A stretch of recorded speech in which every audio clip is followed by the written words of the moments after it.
কথা বলছেন, এ তো আমি মানে সব মানে এদেশে বইয়ের পাতায় নারায়ণ দেবনাথ তার সঙ্গে যখন দেখা করতে গেলাম, তো সেটা আমার একমাত্র বইমেলা পাইয়ে দিত, সেই প্রাপ্তিযোগটা বইমেলার কাছ থেকে পাওয়া।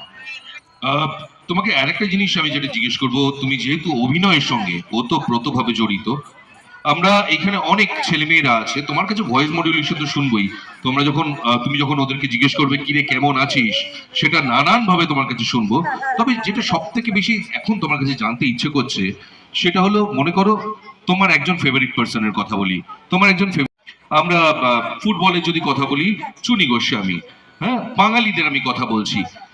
ক্রিকেট ফুটবলার এদের কাছে একটা মাপকাঠি রয়েছে, আমি কতটা রান করলাম, আমি কতটা উইকেট নিলাম, আমি কতগুলো গোল স্কোর করলাম, আমি কতগুলো পাস বাড়ালাম। কিন্তু একজন অভিনেতার কাছে সেটা, আমি যখন সবসময় আমি নায়ক নয়, কারণ নায়ক আমি যখন, আমি জানি বক্স অফিস অনেক কিছু বিচার করে, কিন্তু আমি যখন নায়ক নয়, আমি যখন সিরিয়ালেও কাজ করছি, আমি যখন একই সঙ্গে মঞ্চেও কাজ করছি, কি আমাকে ইন্সপায়ার করে, মানে ওই তাগিদটা কি, আমাকে এত স্কোর করতে হবে, সেই ব্যাপারটা কি দাদা তোমার কাছে জানতে চাইবো। প্রত্যেকেই জানতে হবে যে আমি কিসের জন্য। ধরি আমরা এখন ধরে নিচ্ছি যে আমাদের প্রিয় খেলোয়াড় ক্রিস্টিয়ানো রোনাল্ডো, ঠিক আছে, পর্তুগালের থেকে খেলেন। পর্তুগালের গোলকিপারের নাম কি, কজন বলতে পারবে? ওই টিম থেকে যেহেতু উনি ফরওয়ার্ডে খেলেন, তাই ওনার গোল দেবার সুযোগটা বেশি থাকে।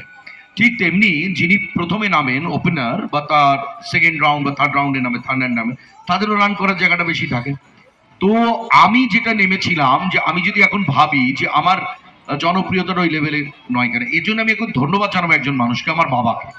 তিনি খুব ভক্ত ছিলেন তুলসী চক্রবর্তী, ভানু বন্দ্যোপাধ্যায়, জওহর রানী, বিভূতি চট্টোপাধ্যায়, নবদ্বীপ হালদার, সন্তোষ দত্ত, এই আমার কাছে আসুন। তো ওদের খুব ভক্ত ছিলেন।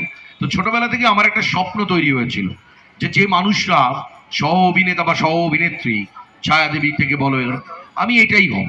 সব থেকে বড় জিনিস হচ্ছে প্রতিটা দিন এই যে আমি ঢুকলাম, এবং আমি তো এখানে কাউকে বন্দুক ঠেকাইনি, তারপরেও একটা স্বতঃস্ফূর্ত হাততালি হলো, বা তুমিও বলনি, বিশ্বনাথ উনি বলেছেন একবার হাততালি দেওয়ার কথা। আর অনেক মানুষ আছেন আমাকে পথে ঘাটে, ট্রেনে, বাসে, প্লেনে, রাস্তায়, জলে আমাকে বলেন, এবং আলাদা আলাদা জিনিস ধরে ধরে বলেন, এই অভিনয়টা আমি দেখেছি, ওই অভিনয়টা দেখেছি। অনেক জায়গায় আছে আমি হয়তো অফ করে দিয়ে চলে গেলাম। লাস্ট আমি একটা সিরিয়াল করেছি ভগবান দাস বলে, আমার জীবনে পাওয়া একটা ক্যারেক্টারের মধ্যে অন্যতম। আমি অনেক ফাংশনে সেটাকে অফ করে দিই, যে কত লোকে দেখেনি চ্যানেলটা, কিন্তু অনেকে আমাকে ডেকে বলে আপনি ওটার কথা বললেন না।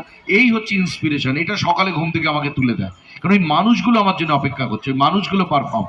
সব সময় একটা মানুষের হয় যে আমি যদি 1 কোটি টাকা রোজগার করতে পারি তবেই জীবনে আমার সুখ শান্তি আসবে।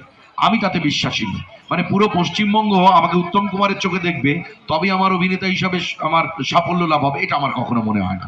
আমি ঠিক যতটা পাচ্ছি ততটাতে আমি খুশি আছি, কারণ আমার জিনিসগুলো খুব স্পেসিফিক হতে হবে।